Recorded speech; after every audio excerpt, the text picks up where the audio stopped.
Welcome to the Pigskin Party Podcast, the only podcast that combines real NFL analysis with a splash of pop culture and a dash of the random. Let's get this Pigskin Party started with your hosts, Brian McFadden and Will Southard. Welcome back to the PPP. It's time for the flavor of the week. My name is Brian. If you're listening to this or watching this on YouTube, please do us a favor, hit that subscribe button, like the video, leave your comments below, and tell a friend. That's how we grow this Pigskin Party. Joining me once again, instead of a wig this week, he's got some sort of goofy, foam cotton Florida Gators. It looks like it's protecting him because he's had, portions of his skull removed. I don't really know. Will Southard, looking as goofy as ever. This is a retro football helmet beanie. This is a classic. You can't find these anymore. How amazing is this beanie? When you wear this to a football game, does this not say I've come to party? Look at this thing. Did you get that on Pristine Auction also? We're just going to keep mentioning them until they sponsor us. No, I did not. I did not, actually. I got this at Florida from the bookstore, one of the last home games I was there. But I'm doing good, man. It's I gotta wear my funny headpieces. It's my thing. That's now your thing. Funny headpieces. Other than that particular headpiece, that particular headpiece, it covers up your crazy V, your receding hairline. So I can't complain. It's a better sight. Other than the Gator orange and blue, it's a better sight. So let's bring in our two guests that stuck around with us from the NFL episode. How could you be so heartless? I gotta keep you on your toes, man. I'm alluding to our palate cleanser, and you didn't even. See, I don't know. We'll get to that because I don't even know that's a song. I don't even know what. Yeah, I know. Good, because I don't. So, as you hear them, Zach Caldecott, host of the Strangers No More podcast, and James Hare, a childhood friend of mine, sticking back around for the flavor of the week. As a quick reminder, the flavor of the week is we talk a lot about football. This is primarily an NFL podcast, but we also drop an episode once a week where we just talk about whatever the hell we feel like. So we're going to get to our main topic in a second, but as always, before we drop our listeners and our subscribers who are watching on YouTube directly from NFL football into whatever the main topic is this week, we're going to cleanse your palate. Will certainly looks like he's ready for some sort of cleansing with that goofy ass hat on. So what we're going to do today as a palate cleanser is we just talk about something not related to the main topic and certainly not related to football as a way to just reset and get ready for the main topic of the Flavor of the Week episode. So the palate cleanser this week is rap or hip-hop. Now, the reason I chose this, I mentioned that I do listen to Zach's podcast, Strangers No More. And Zach, why don't you start telling everyone what the podcast is? Yeah, for sure. Thank you. So the podcast, it's been out since early January. Basically, I interview people I don't know anything about. It's really like a non-romantic blind date. I just like to know where they're from and one thing about them as a jumping off point. So if you listen, that is a conversation between two people who are meeting for the first time, basically. And it's a fascinating premise, and that's what really drawn me in. Well, did you have an inappropriate comment? Yeah, no. So you meet them one time, right? Yeah. And then you probably won't talk to them again, right? No, that's not true. So, unless he comes on their podcast. Wait. Right. No. So I one time I was on a plane, and I was sitting next to this little Chinese chick, and she was super awesome, by the way, but she wasn't into me. But so we talked, and she's like, probably because you had a stupid hat on. Listen. Sorry. She goes, "You are the best single-serving friend I've ever had."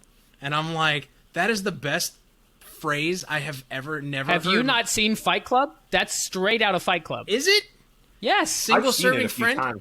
Yes, tell me that would not be a good name. That would be a good name for a podcast, Single-Serving Friends. That's what Edward Norton's character refers to as the people he meets on airplanes as single-serving friends. I missed it. Like you with your Kanye references, I missed it. I'm really sad. Yep. I thought she was just a genius. Moving on. No, and she was just flattering you and making you feel better about yourself for your goofiness. Anyway, Zach has repeatedly in past episodes, these are strangers he's talking with, but rap keeps coming up. So I'm like, when I had Zach on, I knew I wanted to bring up hip-hop. And James, our other guest, I said, what do you know about rap? And he's like, well, let me tell you about Kanye West. I'm like, that's perfect. So that's the idea behind this week's palate cleanser. So I do want to start with Zach because he was the inspiration for this. Sure. When I say what's the deal with Kanye, I mean, I've had my share of hip-hop appreciation. I was a big fan of rap in the 90s, big Tupac fan, right? West Coast rap in particular. but I've never really listened to Kanye. I know I've heard stuff from him. Obviously, just listening to the radio, you're going to hear stuff from him. But people make it, because as a person, as much as I know about him, he's freaking crazy. But tell me about his music. What makes his music so good? Why is Kanye, strictly as an artist, why are you so into him? I think if you just go back to the beginning, he paved the way for a lot of new artists. You know, he wasn't like he was wearing like pink polos and like designer clothing, and like that was like a surprise to the rap game at the time. He was always a great producer, but when he said he wanted to rap, nobody believed in him. And he's evolved into a really good rap. I mean, he always was able to rap well. You know, his first few albums, he did mainly himself. And then he eventually released My Beautiful Dark Twisted Fantasy in 2010, which is considered probably his best album. He's assembled really... I think he has the ability to bring out the best in artists that he works with. Like there are artists that he works with that I don't like any of their other songs, only the ones that he... that they were included. Collaborated with. Yeah. That they collaborated with. Yeah, that's the word. He's just... I've seen him live a few times. He's just like a rock star. Like, there's just... So he has a presence to him. There's such a presence. Like, yes, he's very, like, clearly, like, there's a level of arrogance. I mean, like, I don't think you should go around saying, like, you're a god. I don't think anybody is, obviously. But, I mean, musically, he's as close, in the rap game, as close as it could possibly be. But still, that's not really, like, a... Will shaking his head. You can't really achieve that. I love him. I'm a fan. Clearly, like, a lot that's been going on, I'm not really a fan of. I'm not going to, like, say, like, oh, I like him. I'm not going to make excuses for everything that's been going on. But, yeah, I think he's great. You made a good point. He really is a presence. James, I want your thoughts on Kanye West and maybe rap in general. And then we'll hear from Will and why he was shaking his head so vigorously. So obviously 90s rap, Tupac, you know, that was, you know, some of the first rap that I really liked. But when I was in college, you know, College Dropout, Kanye's first album came out in 2004, and it just blew me away. And, you know, and he wrote that album basically you know, while his jaw was broken and he had an injury, and, you know, this whole time he could not talk, he wrote this album. And Zach can, you know, he's obviously more of a Kanye expert than I am. He can correct me if I'm wrong, but I think that was the premise behind him writing that album. And when that hit in 2004, you know, for all his faults, he is an artist that has to be respected for his career, you know, musically. Now, he's obviously made some questionable decisions away from the stage and away from the studio, and we can all agree upon that, but if for anyone that's never listened to College Dropout, because, you know, especially for the listeners that, you know, weren't around in 2004 and weren't into rap music, I encourage all of them to listen to it and tell me I'm wrong, because I think they will all agree that it's one of the best rap albums I've ever heard. Oh, I'm intrigued. Will, why were you shaking your head so big? What are your Kanye? What's your Kanye insight? I don't have Kanye insight, bro. I mean, he's had some good tracks, right? He's got a good musical career, right? But like, oh God, like the dude himself is just like insufferable, man. And like, you know, you watch that. I know our palate cleanser is not on Netflix anymore or TV, but you watch that show Queen's Gambit, and it talks about like the fine line between like genius and insanity. And like, you know, Kanye has a documented history of like mental issues, right? But I think that's a pretty good like thing, right? Or a pretty good analogy for like his career too, because like, sure, if you just look at him like musically, he'd be okay. Like, I mean, I don't think he's not, in my eyes, he's not like the legends of rap, right? Like there's a lot of them that are just like absolute legends. I don't know if I would consider him one of them. Probably a lot of people would. I recognize that. A lot of people would consider Kanye in that same like tier of rapper. But I don't know. I just think when you look at the dude as a whole, like compare him to somebody like Jay-Z, right? Or Snoop, or, you know, any of those people that have like built a brand. Like, and okay, I'll say that. People are like, Yeezy is $1 billion friggin' sure. But, like, the dude himself is just, like, awful, you know? And I think it detracts from his legacy a lot. You could even say it Kim adds to thinks it. so. So Kim just filed for divorce. Yeah. I know, which I mean, God, like, I'm surprised it took that long, but yeah, I mean, sure, but you know, that's got to be hard, man. Like, think about that, right? Like, and yeah, you're the Kardashians, and that's kind of a joke, but like, think about it from a human perspective. Is she's got how many kids they got now? Is it 3 or 4? Saint, North, Chastity, East, West, South. Anyway, Champagne or whatever their names are, but you got 4 kids with a dude. Like, I don't care who you are, that's got to like wreck you on some like internal level. You know what I mean? So like, it had to be really hard for her to do that. You know. Which means it had to have gotten to a level. Of course, they cited what irreconcilable differences. That's like the generic term that all these couples use. But it must have been really bad. If you wanted, like you said, you want to take away your 4 kids from their father, it must have been just that level of crazy. But I mean, maybe it's a case of artist genius just going too far. I mean, there's lots of stories of artists who just went too much into their creativity to where they just went more on that side of insanity than the talent side. No more comments on Kanye. Okay, No, we covered it all. So like, what's hard is like, I'm bipolar like Kanye. So what he has done, like, definitely episodes, I've had episodes. There's no like excuse for the behavior, because clearly when you're in that episode, you can really be like a tornado. You can really take down the whole village. It's really scary sometimes. But like, he really put that, I mean, it's in the spotlight. But yeah, Will, you do make a good point. To be married to somebody for so long, and to have a family and have that notoriety. Like, first of all, I want to give credit to Kim Kardashian. She is a ride or die. She has really, really stuck with him when everybody turned against him. So I have a ton until now. But she probably had it. I mean, if she did this 5 years ago or however long, I don't think anybody would have said anything. So I have to give her a lot of respect and credit, because having been in a relationship with somebody who has to see that behavior, it can be really scary, and you want to help the person, but you don't know how to. So there eventually comes a point where it's like it's too much. But it's harder when you have a family and every move that you do is calculated and obviously criticized.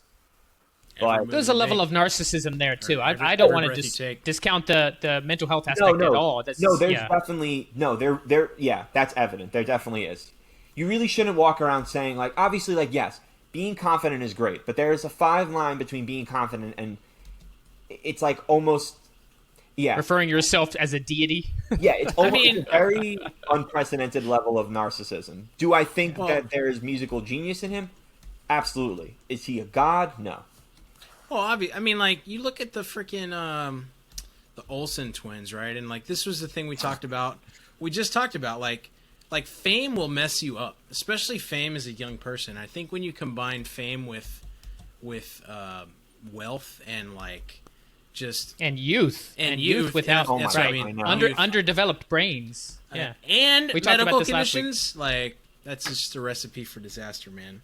And I think that's what you get, you know. But I don't know, man. At least Kim's back on the market, so maybe she'll release another video. You never know. That's what we're taking out of this. So Kim Kardashian is back on the market with her 4 kids and her billion-dollar enterprise. Well, I'm as cleansed as I'm going to be when talking about Kanye West. So what do you guys think? You ready to move on? Let's do it. Well, you lost your hat. You're gonna. How many? You keep. Yeah, the hats are really hot, so I can only stand the hats for a few minutes before I have to abort. But the wigs, the hats, they only last typically about 10 to 15 minutes. That's it. You start with it. You start strong with all good intentions, and then you just go downhill from there. But I don't know what I was going to say now, because you wrecked it with talking about That's all it takes to derail you, is just like throw a little dig about the hot hats that you wear. Okay, let's move on and talk about our main topic this week. We're going to talk about cancel culture. I actually intended to talk about this many episodes ago, where we had DJ Haystack on, But we went off on this tangent about states' rights, and it never really materialized. So I wanted to bring it up because, as I've mentioned, I'm a huge Star Wars nerd, big fan of The Mandalorian, and Gina Carano, who was one of the stars of that show, has been in the news recently about posts that she's made on social media, offensive posts, most recently anti-Semitic posts. There was a lot of hashtag movements around Fire Gina Carano and other side that support Gina Carano and all this. But anyway, Disney finally fired her from The Mandalorian based on the most recent post that she made. So I wanted to talk about, obviously, that particular thing. And I see you're excited, Zach. We're going to start with you. Yeah. But then cancel culture as a whole. So Zach, what are your thoughts on Gina specifically, and then cancel culture as it is? So, like, I'll just go into the culture. I get it. Really, it's kind of a fancy way to just say holding somebody accountable. It's really holding somebody accountable. But that doesn't ring as well in marketing. Cancel culture, holding someone accountable. You can't cancel a human being. So, like, well, to be fair, the market can cancel you. No, that's what I mean. Like, the market can cancel the human being. But, like, obviously, I'm Jewish. So any anti-Semitic comments, like, I just have a hard time with, obviously. It's terrible to me. The post in and of itself, right? She I didn't even basically know said... what it is. Well, I mean, that's kind of...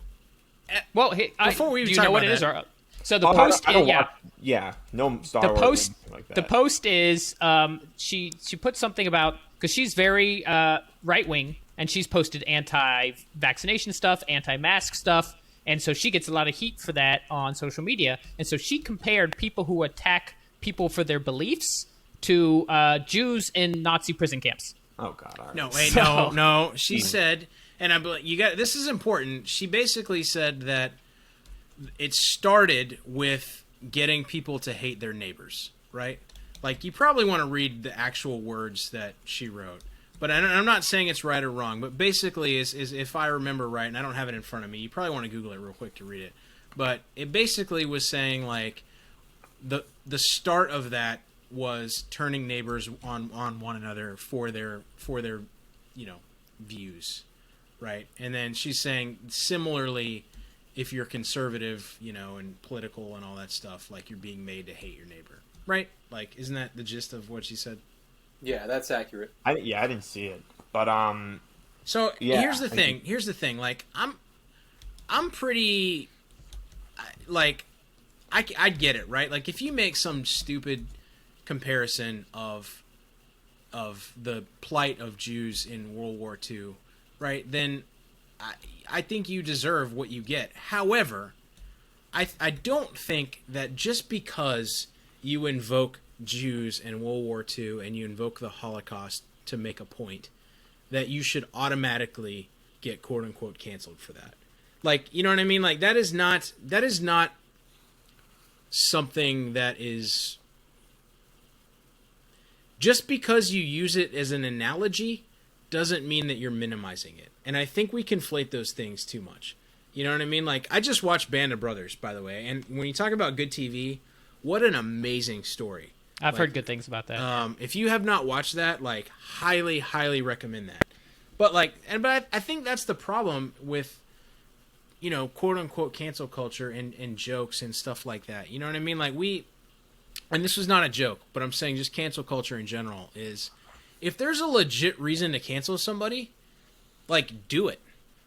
But often, like, we're so, like, the climate is so divided and so on edge and looking for a reason to fight that we take things farther than what they were intended. And so I don't know how I feel in this Gina Carano thing. I think I lean towards the side of, like, I see the point she was trying to make. I don't like the analogy, but I also don't think that it's worth ruining her career over. I think James, what are your thoughts? I want to hear from James first, and then we'll go back around. Well, I read some of her comments, even before this came out and she lost her job, which Mandalorian, I'm 6 episodes in. It's fantastic. But in the first season? First season, yeah. Oh, you got it gets so much better. Yeah, that's what I hear. Yeah. So, but she made some interesting comments how she knew that the production staff, everybody, eventually she was going to lose her job. And that's, she, in a roundabout way, she said that there was always people looking at her and watching her every move and anything that she had to say. So I think this was just the final straw. I agree with Will that, it's you can't minimize, World War II and what the Jewish, folks went through and what they, you can't minimize that. I think that, to a certain extent, she had, her point was not a bad point that she was making, but she went about it in the wrong way and took the wrong path to try and get her point across. So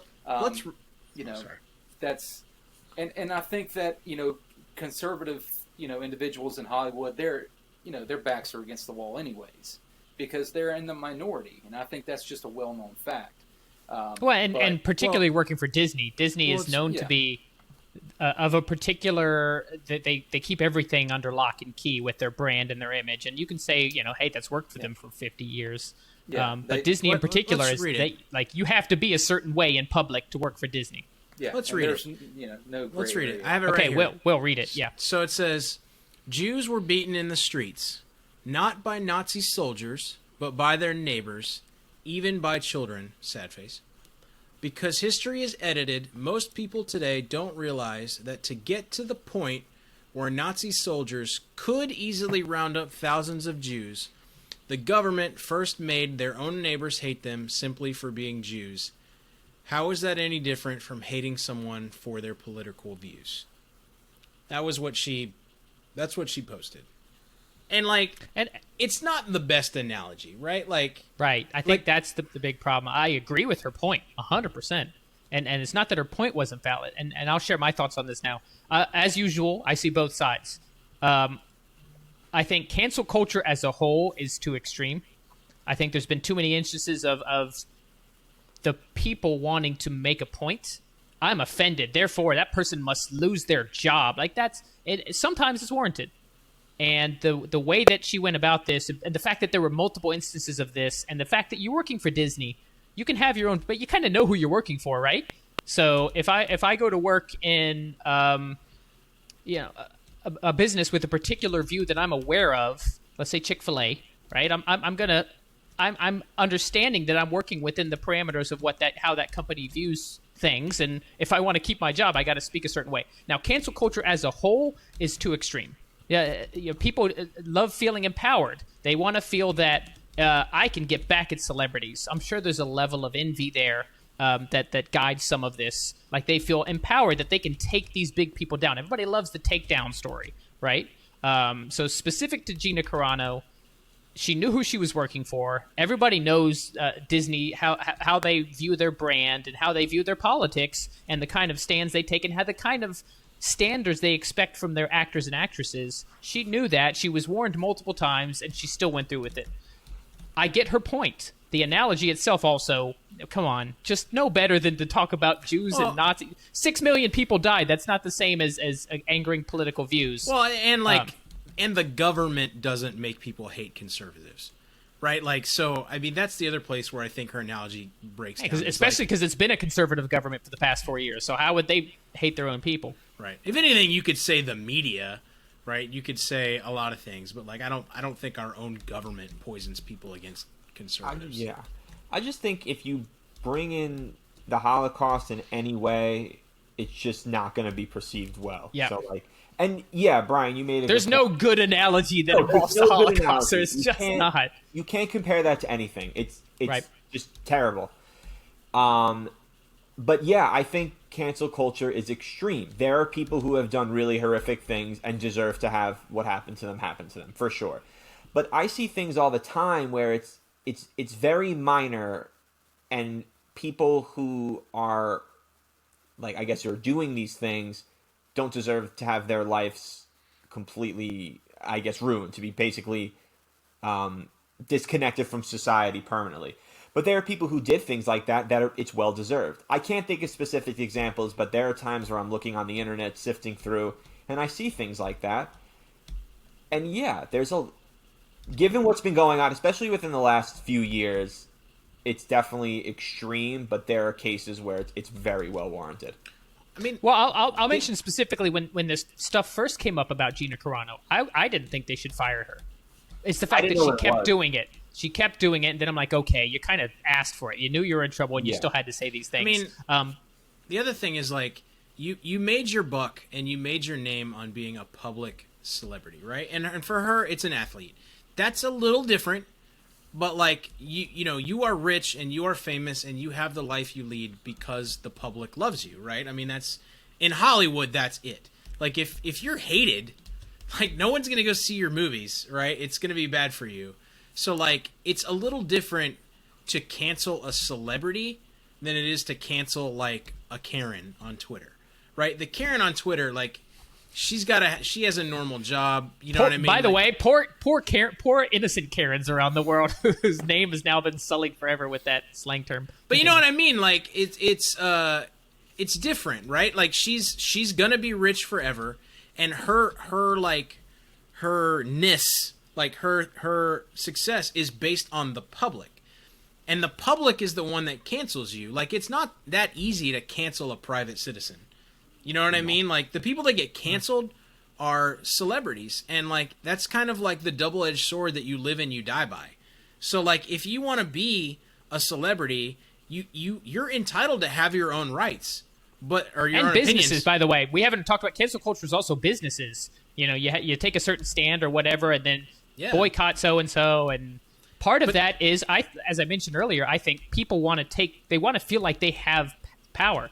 The average person wants to feel like, oh, you're going to do that, I'm going to take you down. So there's an element of that, which is not the way it should be. Don't take people down simply because you can. If it's warranted, that's different. But people want to. That's the whole populist movement is all about people wanting power themselves. They want to be able to take down governments. They want to be able to storm the Capitol. They want to be able to take down celebrities, whatever. And the core of that, for the most part, is not doesn't come from a healthy place. Yeah. Brian, let me ask you this, if I may. Are you aware of the tweet of the main star of The Mandalorian, Pedro Pascal, that he put out in 2018? Or yes. Any of you guys? Okay, so yeah. I think that if somebody wants to play devil's advocate to cancel culture, they will say, well, he compared... Not everybody might be, so you might want to just... Yeah, no, I'm not sure about it. I know who he is, I just didn't know about it. So he compared... You can read it, James, yeah. So he put out a tweet in 2018 comparing, Jews in Germany back in during World War II, and he put a picture below them of children in cages, and he hashtagged... The migrant children that were there. Yeah, migrant children in cages, and he hashtagged "This is America." Well, he's comparing that, but the picture was actually of Palestinian children. And these were not children at our border with Mexico, and it's been proven that that was the case. So he puts out this tweet now 3 years ago. He didn't lose his job. Now, I understand that Gina, it was a domino effect for her. It wasn't it wasn't a one-off in her situation. But, so if people want to play devil's advocate to cancel culture, he puts this out, does not lose his job, and he is bringing up the Holocaust and a horrible time in our history. But she does it, and she gets fired from her job. By that horrible time in our history, you're referring to the Trump presidency?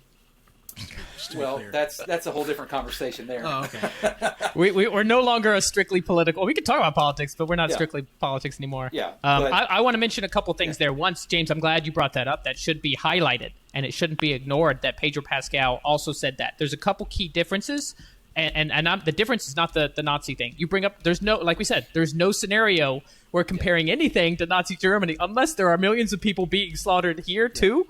It just doesn't compute. But some of the main differences, if Gina had said something 3 years ago, even if it was what she said that ultimately got her fired, I would have disagreed with her firing if that's all that happened. But as you said, it was the domino effect that I personally have a problem with. Not the fact that she said one thing, but the fact that she was in trouble multiple times for it. She knew who her employer was. Pedro Pascal wasn't working for Disney at the time.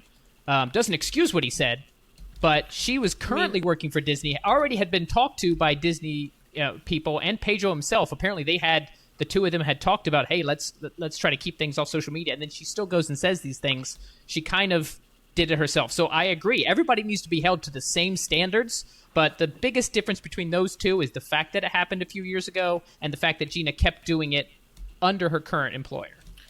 I mean, agreed. thankfully she's not like that important to the Mandalorian, right? Like yeah, no, they're they can recast her or just I don't want to reveal anything because James is in the middle of watching it, but yes, the main story will not be affected whether Gina Carano is on the show or not. Right. Good to know. Exactly. There, we've solved cancel culture just like that. All we had to do is get together and talk about it. You look at. I mean, there's other people, right? Like Dave Chappelle. You know, when you talk about cancel culture, like he got in so much crap for the transgender jokes that he told, and they were you know, people said that he was a transphobe or whatever. Like, I mean, I'm sorry, man. Like the shit was funny.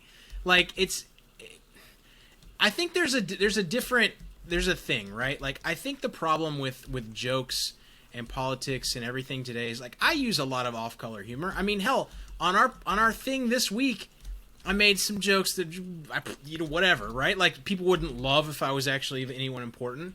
But like the thing is like whether it comes from a place of hate or not, right? And I think that's what we need to look at because like and not just that. And I'm glad that you brought up comedy specifically because there is a slightly different standard when it comes to comedy specifically. I think comedy has always been, I mean not always, but a lot of it has been around being offensive, but it's understood going in that hey, this is comedy unless you're just saying straight out I'm not going to draw the line myself, but there should be a different standard if you're doing a stand-up comedy act where people are going there expecting to hear offensive jokes versus just leaving your opinion on social media for millions of people. Like you are choosing to go to that comedy show. And there's lots of comics that will say, hey, don't cancel. If you cancel us because we make inoffensive jokes, we literally have no comedy left. So I'd love to hear your guys' thoughts on that because I do not think it's exactly the same as businesses making stands politically, as actors and actresses saying stuff that doesn't, jive with their current employers versus a comedian who's gone to have a comedy show that people are going knowing they're going to hear offensive stuff. What do you guys think about that? Yeah, I mean, it's like you said, when you go to a show, that's you're entering their world, and you are choosing to do that, whether you buy a ticket or, however you make it there. But Chappelle's show was phenomenal TV. It couldn't be made today. There's no question about that. I don't. Which think. is a shame, but that's a whole other subject. Yeah, it's a different. I love Chappelle's show. Dave Chappelle in general, yeah, it's fantastic. Some of the best comedy you would ever see. But I think it's important for folks to see past, it's context. Everything has context, and so if it's a comedian, it is their job. It's like these roasts that they used to have on Comedy Central.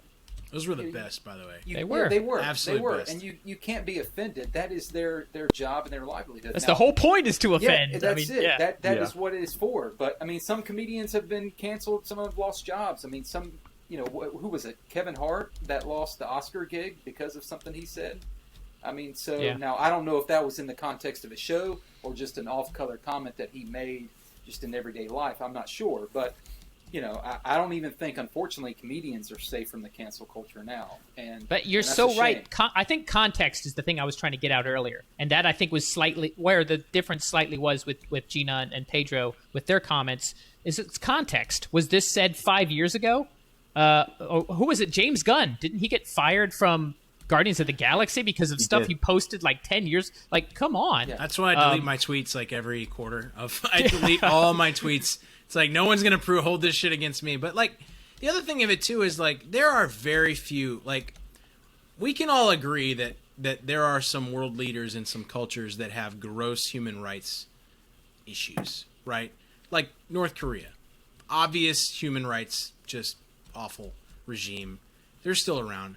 They're not Hitler and Nazi Germany, right? Like Trump. I'm not a big Trump fan. Trump is not Adolf Hitler. Like, we can all agree there, right? I mean, like, whether you like him or not. So, like, it's just, you have to think, man. Like, there are very few topics that will, like, turn almost everyone against you. And the Holocaust is one of them. Just for how uniquely, insanely evil it was in the span of, like... Yeah, there's no gray area there. I mean, they slaughtered 6 million people of one particular religion, right? I mean, there's people who think it's fake, but other than that, which is absurd. But other than that, it's like there's no gray area. Like, oh well, no, they slaughtered 6 million people of all the same religion. There's no good in that. Yeah. you have nothing to gain by bringing that up as an analogy of any kind. Right. So you heard it here on the Pigskin Party podcast. Just stop comparing anything to Nazi Germany. Hang on. Here's a point. Here's a point though. Here's where I think you can make a comparison. And I just said that Trump is not Hitler in any way, right? You can say, when you look at how Hitler came to power in German history, right? There were a lot of things that just it went on until it became obvious, right? And like that whole build up and that whole like sequence of events. And if you want to draw parallels from that and not say one is the other, but use it as a what's the difference? Like simile and metaphor, right? One is not the other, but one could be like Don't use words you don't understand, Will. No, one of them is the other thing. The other one is like the other thing, right? You can do that, I think, and make some valid comparisons, but I think you have to do it in a way that it's obvious that, you're not saying people are going to take stuff the wrong way no matter what, and that's just the thing. But if you want to look at the free market, right? I mean, this is the always thing, and I know this is what we're talking about, but it's a worthwhile topic. Is if you want to look at the free market doing all this kind of stuff, look at Texas and this power grid. This is a totally different thing, but like, how crazy and newsworthy is that like there are people getting $16,000 that's absurd power bills because their power stayed on. Yeah, and because it's a free market in Texas, and they're because they're not using regulated. Federal power, it's not regulated. It's all totally different companies. Topic, but just totally different. Crazy. Yeah, I mean, any last comments, guys? Zach, James, on cancel culture? No, nothing from that. No, we've covered it. We came, we saw, we conquered cancel culture just like that. That's what you come to the Pigskin Party podcast for. So we're going to go ahead and take that opportunity to wrap it up. I want to thank my guests again for sticking around for the Flavor of the Week episode. Zach, make sure to check out his podcast, Strangers No More. Highly recommend it. I listen to every single episode. I'm going to be on there eventually. We recorded a while ago. It's outdated because it's the old... Yeah. The old podcast name and all that, but I am going to be on there. I had a lot of fun. That's how I met Zach. James, always nice to reconnect, man, from our childhood. Thank you guys both for coming on the Pigskin Party podcast. Will, I liked your hat. You should have kept your hat on longer. Maybe we could find some hats with some ventilation so they don't heat your head so quick. Thank you everybody for listening. If you're watching this on YouTube or if you're listening to this as a podcast, please subscribe if you don't already. We've really been growing this community. It's been great. We actually have a new website. I did not mention in the NFL episode, so you're lucky if you're listening to this one. We just launched a brand new website. It's really easy, pigskinpartypodcast.com. You can read a little bit about us as podcast hosts. You can see every single episode on there. We've actually had some NFL articles now. We do have a writer who's actually releasing NFL articles, which is cool. Check out our Patreon. Check out our Discord community and join. Links will be in the description. Official PP Pod on Twitter. Thanks for sticking around, and we'll see you next week on the PPP. Later. Thanks for tuning in to this episode of the Pigskin Party Podcast. If you're enjoying the show, please feel free to rate, subscribe, and leave a review wherever you listen to your podcasts. We really appreciate that effort. We'll catch you in the next Pigskin Party.